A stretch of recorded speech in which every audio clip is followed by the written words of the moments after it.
Guests in my podcast are like my coffee, strong, flavorful, and they always brighten my day. We have amazing conversations over coffee. We cover everything from growth to inspiring communities, empowering customers, and sharing exceptional leadership moments. In this season, we're hosting incredible leaders whose journeys inspired me to keep growing and learning every day. I'm Imane, and I welcome you to my podcast, Coffee with Me, Leaders of Change.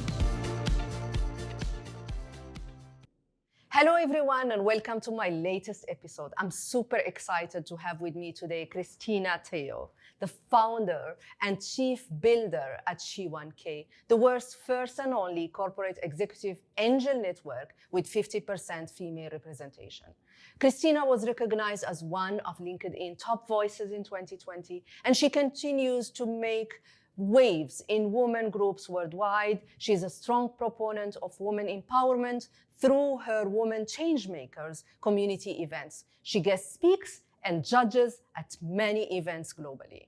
A noted tech veteran in leadership P&L roles, she has scored many firsts, including being the first GM of Yahoo Singapore and launching the world's first Windows-based smartphone at O2.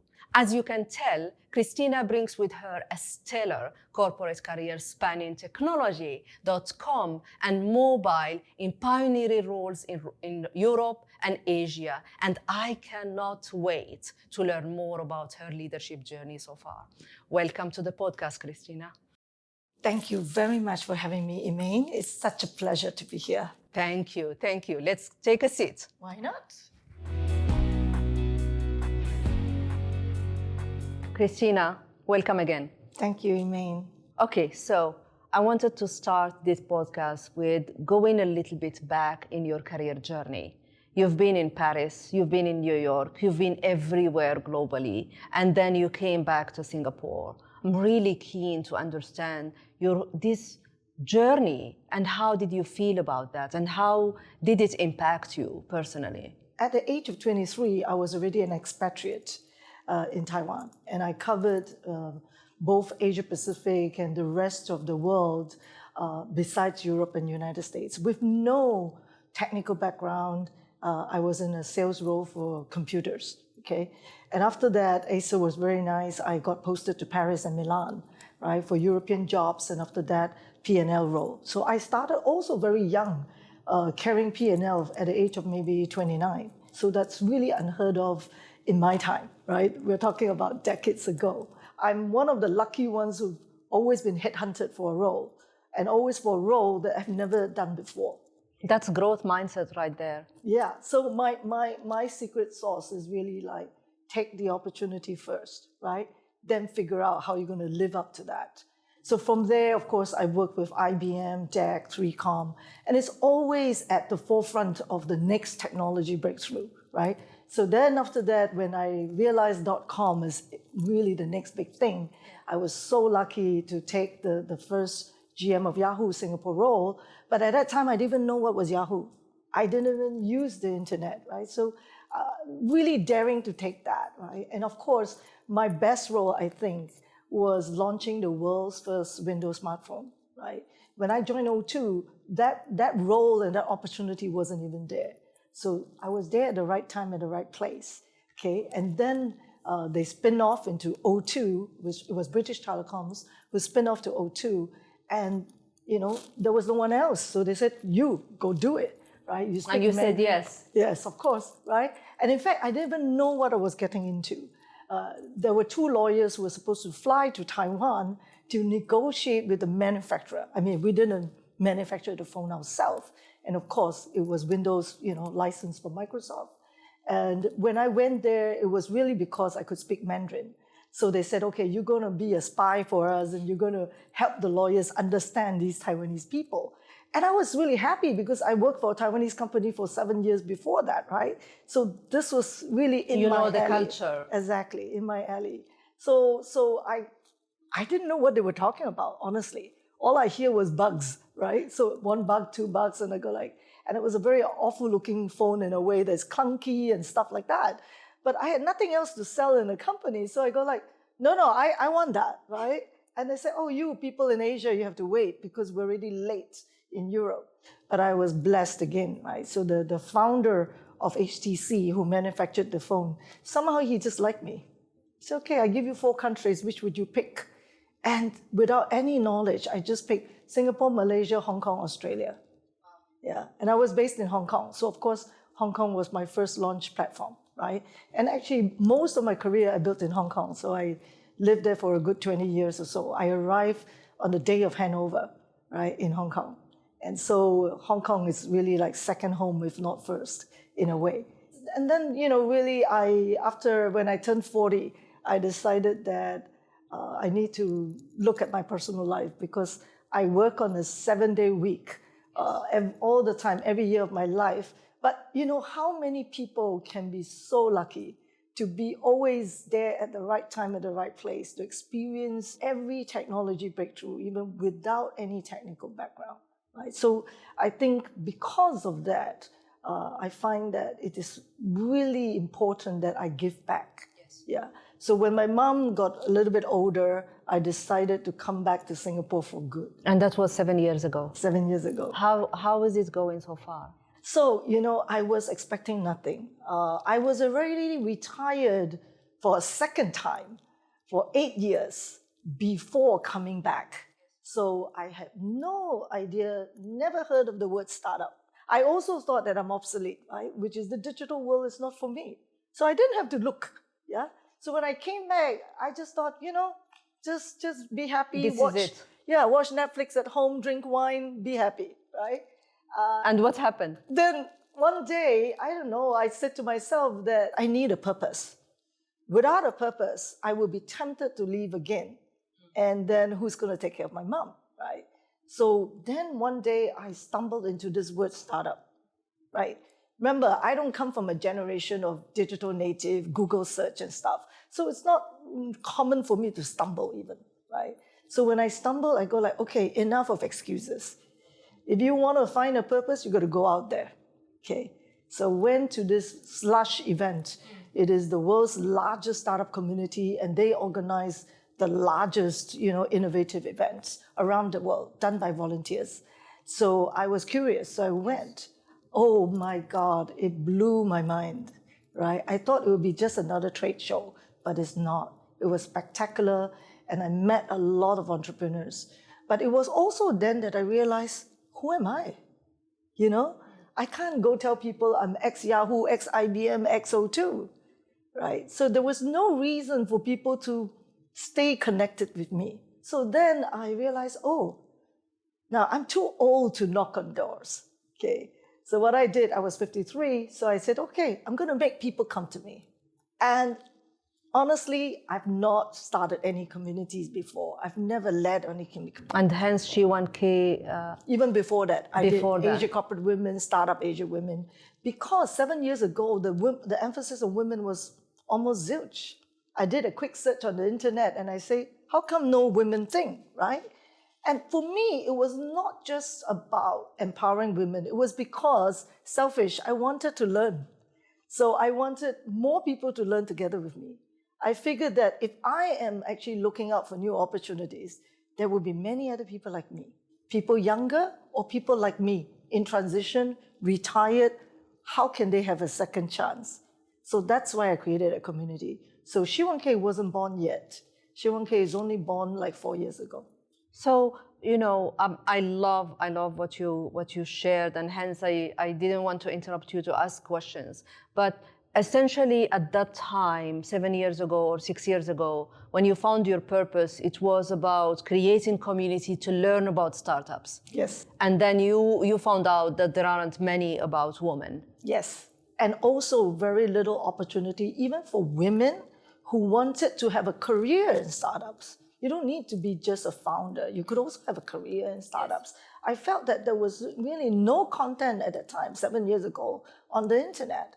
So I said, but men were always invited to my events as well, right? I've always made all my events inclusive. Yes. But the content really was about how do you get involved in startups, how do you learn the ropes of a startup, how can you scale a startup? So I was very interested in all those topics.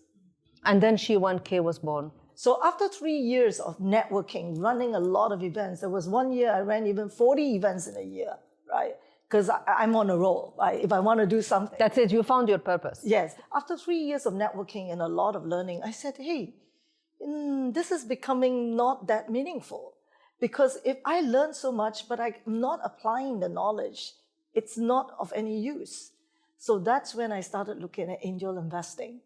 And that's also when I realized that I can't do it alone, right? Because I don't have the kind of corporate income anymore. And even if I had, we have more power in numbers, right? And I also miss getting connected with the corporate world. So this was my reason, my excuse to connect with C-suite executives. I didn't have any other reason. So I said, okay, I'm going to use this, right? Because I wanted other C-suite executives to share the same excitement and same kind of thrill I've experienced learning about this new world. And how did it happen so far? Do you find a lot of C-suite really keen and curious as yourself? One thing helps, right? Because I came from that world. So when I talk to them, they immediately feel comfortable and have a certain level of confidence. So I'm not just some young startup fly-by-night that's approaching them, right? The other thing was maybe it was my pitch, right? My pitch was really like, hey, we've all had stellar careers. So what about giving back together with me, right? And the other thing was also, what could they take out of it, right? I say, look. What's in it for them? Exactly. It's a very different kind of networking. You're going to meet other peers because I'm very strict about who enters this network, right? So they're going to meet executive peers, people who also have had the corporate DNA that I so value. And then you have a common purpose to really engage with startups, understand the innovation, stay abreast, because there are a lot of executives who come from, big companies, and they've been in the same company for 30 years. So really, they don't have this kind of opportunity of putting themselves out there. For them, they need to really take time. So how can they go to a place where they feel it's trusted, it's a safe space for them to learn? So of course, I wanted them to contribute, but to be honest, I think they're learning more from it. And I really reached out to them, and they were all really, really very receptive. Of course, there is a difference, I would say, between male C-suite executives and women C-suite executives. The concept of angel investing, somehow, I think the men did respond a little bit faster. Do you see a progress in that with the female C-suite? I think that I have found some really stellar women C-suites, right, who was like all in. And they have followed me every season. And I've done 9 seasons of a program called SharK Tank. For us, we make it as to a real, intensive learning program and learning together, right? So I think there are quite a good number of female executives who said, I want to be part of that kind of a group, right? But I would still say the general percentage is very challenging for women executives, even if they're interested, because after travel, they do want to spend time with their kids during the weekends. By the way, the same actually for the men as well, right? The fathers also want to do the same, but somehow I can still steal their time a little bit easier. That's awesome, that's awesome. And switching gears to being a leader and being Thinkfluencer. I want to know more about the Thinkfluencer and also your advice and tips to up-and-coming Thinkfluencers in the world. Well, don't know if I really qualify as a Thinkfluencer, but yes, I do kind of like to share my thoughts. And of course, again, LinkedIn is my platform.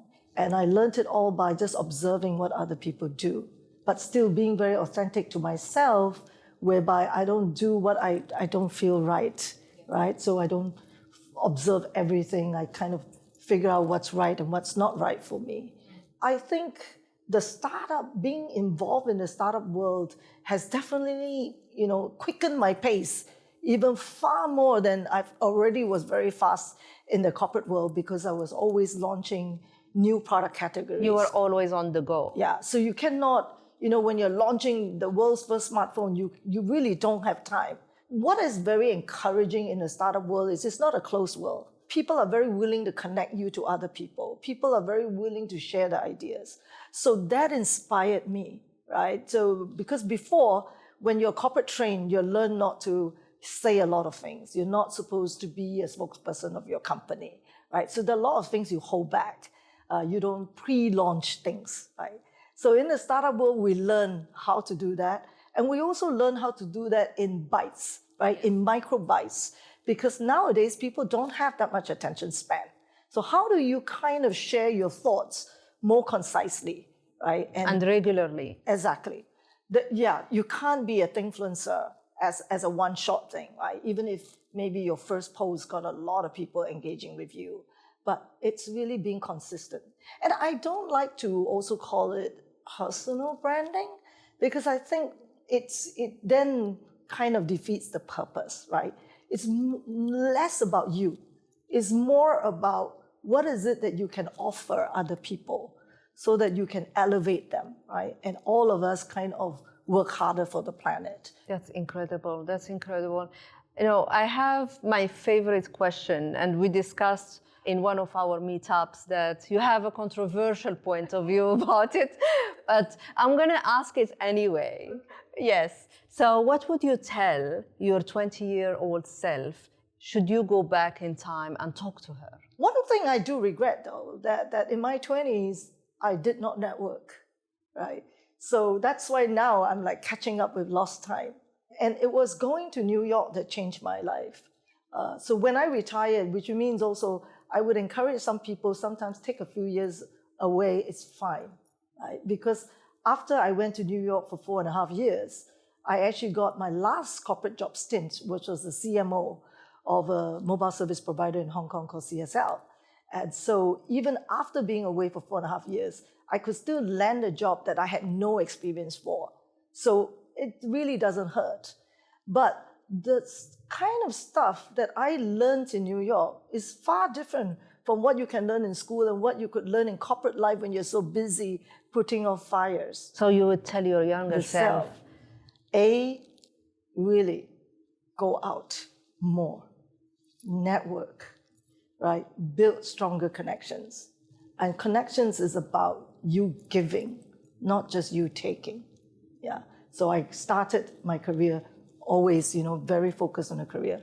But now I'm so eager to learn. So I think everybody in their 20s, go out and learn from other people. You've got more resources than we've ever had. So you definitely don't waste it, right? Put yourself out there.